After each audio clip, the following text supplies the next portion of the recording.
Alright, welcome back to SouFLoTV again, everybody. It is your host with the most. If you've never been here before, go ahead and hit that subscribe button. As usual, I ask you to hit the bell next to the subscribe button so you're notified every time a new video goes up on SouFLoTV. Wagwan family.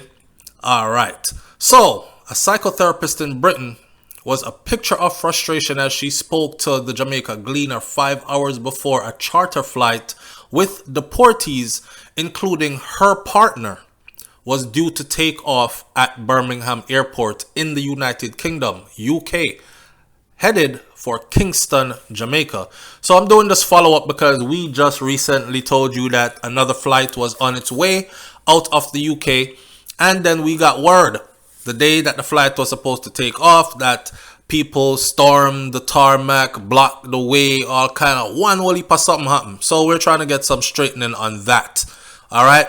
She has been working tirelessly to get a T4A3 application submittal to cancel her 40-year-old partner's ticket. The number of deportees that were scheduled to arrive in Jamaica on that second flight in 3 months and the fourth flight since the start of the COVID-19 pandemic remains uncertain at this point. Her partner of 5 years came to the UK at 14 years old and had indefinite leave to remain. So shout out to the people in the UK. Your indefinite leave could be taken away, and I want you to understand that as well. The number of deportees that was scheduled to be on this flight, we don't know at that point. Now the flight, I believe, we'll get into the numbers in a minute. So her partner of 5 years came to the UK at 14 and had indefinite leave to remain. He started to develop himself and focus on his education. He did hospitality and catering. He was very good at construction, and he also worked alongside his family members, renovating homes, painting, decorating, and carpentry, she said. The woman, remember, this is a psychotherapist, and her partner is caught up in this.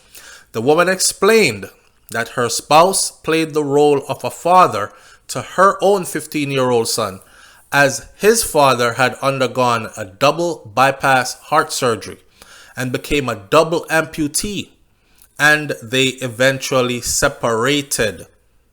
Kind of sound like the man got through some medical issues and she left him for this man. But anyway, he helped my son to develop and they bonded well. He took him swimming and went to football and helped him to socialize, and my son is very, very shocked that he's being deported. Now, them people that don't really care about your life story, So you can cry your heart out to them and tell them how good your family member is. They care zero. All they care about is get his ass on that plane and get him back to Jamaica. We went to see him on Sunday, the woman said, adding that he was detained at a place called Brook House. In 2018, the prospective deportee was sentenced to 3 years and a month for a Class A drug worth £10. And for the Class A drug that was worth £10, he served 18 months. Now, once you're sentenced to more than 2 years, you're eligible for deportation. Sometimes they actually sentence them to 3 years just so it could be over the 2-year mark, just so it will trigger the Home Office to start the deportation proceedings. Now, this was in 2018, right? When he went into 2018, it triggered his indefinite leave to remain. Here, the Home Office wanted him out, she said, adding that he had no prior offenses before that, but for £10 worth of or £10 worth of Class A drugs, 18 months in prison and deported from a place that he is now 40 years old and left when he was 14. This not right though. That man they don't know Jamaica. So she said that we're waiting on a date for a hearing. So how did it go from we waiting on a date for a hearing to, oh, you're being deported in 5 hours? The Home Office confirmed that they never received the representations which are pending for a court case. He went in last week, Thursday, to sign on, and they told him they were going to hold on to him, and they detained him. So signing on is where they leave you to go live your life, go home to your family and everything. But every week or every month or however they schedule it, you come to this place and you sign your ledger in the book. I'm still here. I'm still doing good. It's like checking in at school. I'm not getting into any criminal activities or anything. I'm behaving myself and I'm right here. Sometimes I've heard people say that when it's time for them to go sign in, it's nerve-wracking because they've seen so many people go to sign in and they get held and they get told you're getting on the plane that's leaving in a few hours. So some people started saying goodbye to their family. Imagine how nerve-wracking that is, right? That every 2 weeks, say for instance, you have to go sign in. But every 2 weeks, you have to also say goodbye to your family because you don't know if they are going to hold you and put you on a plane. And that would be the last time seeing your family unless they come visit you in Jamaica. I mean, no, we have Skype and all these things, WhatsApp, FaceTime, but that's not the same as being in the presence of your family members and loved ones, right? Check this out though. The 40-year-old is a schizophrenic, diagnosed schizophrenic, and his partner is concerned about the mental health care that he will receive in Jamaica. So here's a fully schizophrenic man, clinic diagnosed and everything. And he's coming back to Jamaica to do what? The situation alone will break him. I don't think he's going to do well, she said. He hasn't been to Jamaica in over 25 years. His mom is in the UK. All his family members are here in the UK. He has no one to go to there in Jamaica. You would have really loved for this case to be heard in a proper way, because only then will he get some proper justice. She lamented that the Home Office has failed to properly examine matters on a case-by-case basis and that they are just heaping up everybody in one pile and shoving them out the door. They have no idea of how much it uproots people's lives and their families. Yes, they do. She says they don't. I'm saying they do. That is the exact intent of it. Come on now. It wasn't a violent offense. It was $10 worth of drugs. And yes, it was a Class A drugs. It was $10 worth. 10 pounds worth, rather. And he had been there since he was 14 years old. And he's 40 years old. And you're deporting him now? That's not acceptable. Now remember the people in England said that they won't be deporting anybody that came to the country 13 or younger, right? Well, he would have fallen right outside of that because he came at 14. Or I believe it was 12 or younger, they said. One of those, 12 or 13. Either way, I don't think that people that are this young, I don't think that people who left Jamaica such a young age and has spent more time overseas than they have spent throughout their life in their home country should ever be returned to their home country. A person that lives in one place from 14 to 40 is a product of that place. Nothing about his Jamaican upbringing got him in trouble all his years from 1 to 14. From he was 14 until 40, somewhere in there, and it was only in 2018. And it wasn't like they caught him with a large amount of drugs where they can say, okay, you can say it's your first time, but you're probably lying. You just got caught. This is personal use, if anything. 10 pounds worth of drugs is $10 worth of drugs. It's nothing. See? But knowing the fact that he was not born there triggered them to run him through the system and treat him in a manner which would end up in deportation.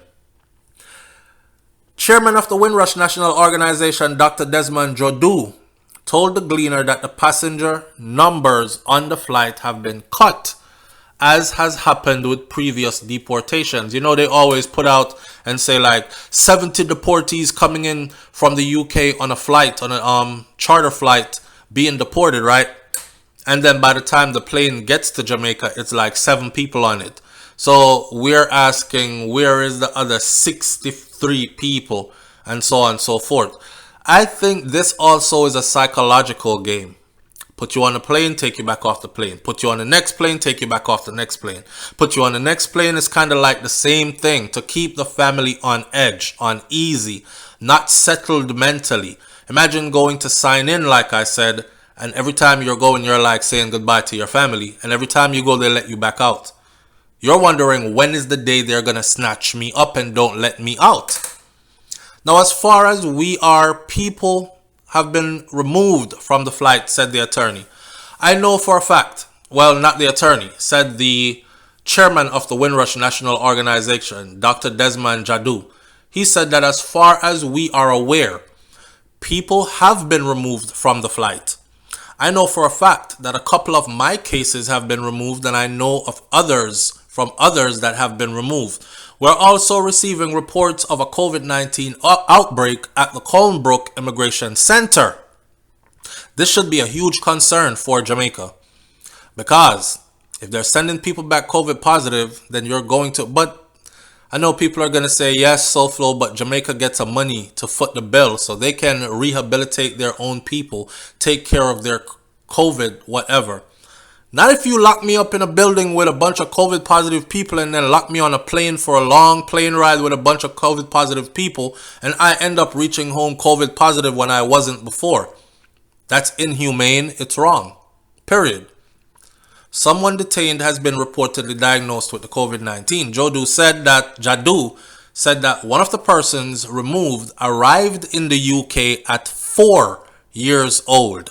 So, like I said before, they're saying to us with their mouth, and remember when I covered that before, I said, listen, they can say all they want to say with their mouth, but until they put it into a legislation, until they write it into law that nobody should be deported if they came 13 and younger or something like that, they will continue to try to go backdoor style and get as many people deported as possible. It's one thing to say, okay, they said that I'm good because I came at 4. But what happens when you find yourself on one of those flights after you came at 4? The argument you're going to have is going to be too late when you land in Jamaica, because when you land in Jamaica, there's no return flight for you, my friend. So you're going to have to try to figure it out again. And guess what? You will be scraped to the bottom of the list. Even if they have to reconsider your case and give you a pardon, it's going to take years for them to get around to realizing that they violated you, if this was a right. Now, while another man, he said, was actually hospitalized and he was deemed eventually too ill to travel. I heard of a patient, I don't know if it's the same patient, it's a cancer patient, and he was hospitalized and he is going through chemotherapy and all that. And they took his behind and put him on the plane. They wanted him out of there. They weren't concerned about how are you going to get your chemo continued, how are you going to get all the medical stuff that you need to sustain your life, all that. Drag and drop. Literally, drag and drop. Now you know, and I know, how Jamaica's healthcare system is set up. So you can't be affording to get deported with issues like cancer. Now, although they don't go on a flight, they still remain detained until they are granted bail.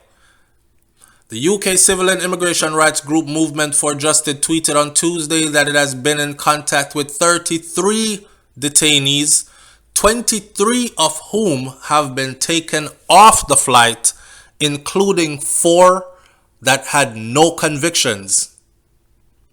In early August, a similar flight left the UK with only 7. Remember, I know August, we are in November, so that was only a few months ago. A similar flight left the UK with only 7 persons on it. They were planning to put 90 people on that flight.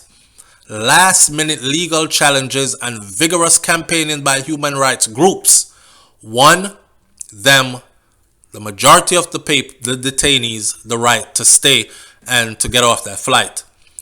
Me hear say people are lose their mind. People beating their head against stuff. People attempting suicide. People are having complete emotional breakdowns over this. And who can blame them? If you're getting sent somewhere that you have not been back to since you were 4 years old and you're in your 30s and 40s, what are you going to do there? Meanwhile, Jadu is urging Jamaicans in the United Kingdom. Listen to this, Jamaicans in the United Kingdom. Jadu is urging y'all, please do not get involved in any criminal activities. Why? Because they get longer sentences and then they try every single opportunity in the book and out the book to deport you after. Even if people have leave to remain, they will try to deport them and they will revoke their leave to remain. In some cases, they have done that, revoked their leave to remain and deported them.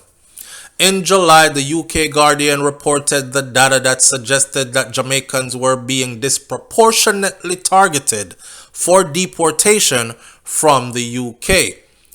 This society in the UK, it says, has never been friendly towards Jamaicans, as the people believe, we fly the British flag and all hail the Queen and all this other stuff. England, pound, chang, and me link them at England like British link up. And we go off of Marsha British and Andrew British. And I don't know none of those people. I'm just calling out regular names. There's a million Marsha British, Stephen British, Junior British out there. So we're so connected to British culture. But they British, those in charge, don't like us. And it's always been from the first arrival of our people there, a tumultuous relationship. We know that with the experience from even the most recent one called the Windrush generation. I'll tell you this. Let me speak from the other side for 1 minute. I know a lot of people who went to England and some of them never come out too good.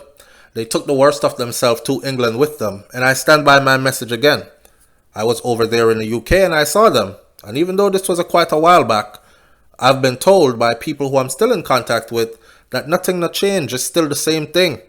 They come over here, they're out of control, them breed up people, woman, or them breed up people, daughter, them don't support them children, them run wild, them do all kind of foolishness, and enough of them get into badness, or they just have a bad attitude and antisocial behaviors altogether.